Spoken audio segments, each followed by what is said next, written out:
Galgate looks a bit like a Hornby railway set, constructed by enthusiasts with not enough time on their hands. 3 parallel worlds operate cheek by jowl here, the Lancaster Canal, the A6 and the railway line, the latter of which crisscrosses the middle of which via an enormous skewed bridge that dominates the entire village. The etymology of Galgate is possibly Saxon, meaning the gateway to Galatium, the Galatian bit being what the Romans called Lancaster. Probably. Don't bother complaining if you believe differently. There are lots of opinions on this particular subject, and it's just not important enough to get into an argument about. The village is full of stone-built terrace cottages, required by law to have brass band music playing over the top of them. The last time I visited Galgate with Carol, I bought some chips and gravy from an amiable, if not flustered gent, who only seemed to have one joke stuck on repeat. "Are you taking your granddaughter out for a treat, sir?" It wasn't funny the first time round, but the chips were good. That's the only shop in Galgate, apart from the obligatory general purpose spa. If you're into shopping therapy, then Galgate's probably not the place to visit. There was an arts and crafts centre just over the canal bridge once, not so long ago. Even though you can't see them, I've put the words arts and crafts in inverted commas, because it's difficult to call mass-produced Fred Bassett greetings cards and homogenised factory-made gift shop items arts and crafts. The majority of the building was taken up with a cafe. I've no idea whether the food was any good or not. We couldn't be bothered finding out. They wouldn't sell our mouseboat cards, couldn't even be bothered looking at them. Now they're bankrupt, and so are we. There's a lesson to be learned in that somewhere, but I'm buggered if I know what. Apart from that, the residents of Galgate are friendly. The woman who owns the house next door told us about her ghost. It doesn't do much, it just wanders around her house in an amicable manner. Even the ghosts round Galgate are friendly, it seems. Another phantom haunts Green Lane, the spectre of a murdered maid whose body lay undiscovered for some considerable time because it was buried beneath the snow. Nowadays, she supposedly haunts any patches of snow that haven't fully melted, especially when there are carrots and lumps of coal involved. Galgate had a thriving silk industry back in the day, because there's a lot of rhubarb grown around these parts, and rhubarb comes in handy for dyeing silk. In fact, Galgate's newsletter is called the Rhubarb City News. Yes, Galgate has its own newsletter. It's that sort of village, just one weather balloon called Rover away from utopia.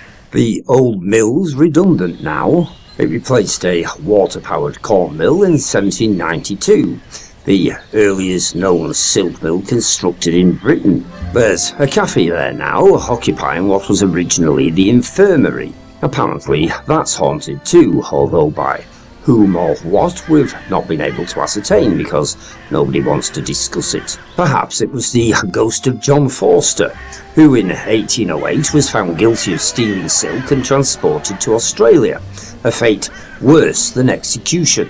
The cafe was closed when we visited anyhow, so we couldn't investigate any further. Galgate, along with Hampson Green, Bayhorse and various other difficult-to-remember locations, forms part of the district of Ellel. Etymologically, Saxon, or Norse, or something ancient at any rate, meaning the hilly hill. Where said hill is, we've yet to discover. Ellel itself, if you don't count the Ellel Grange Christian Healing Centre, which for the moment we're not doing, is a retiring, if not fully retired, hamlet, which appears to have been lulled into a coma by the seductive River Condor. It had a chapel as early as the 12th century, which, according to Anthony Hewitson's Northward, stood where the Episcopal Chapel stands nowadays. Michelle disagrees with that. She reckons there was once an old cross at the now long since defunct ford at the railway viaduct, and places the chapel itself at Galgate traffic lights. I agree with her, if only for the fact that I have to live with the consequences if I don't. Up until recent times, the Green Dragon pub also stood at those traffic lights. It closed in 2010, then reopened again in 2011. became a more sober tea rooms for a short while and then closed again in 2013.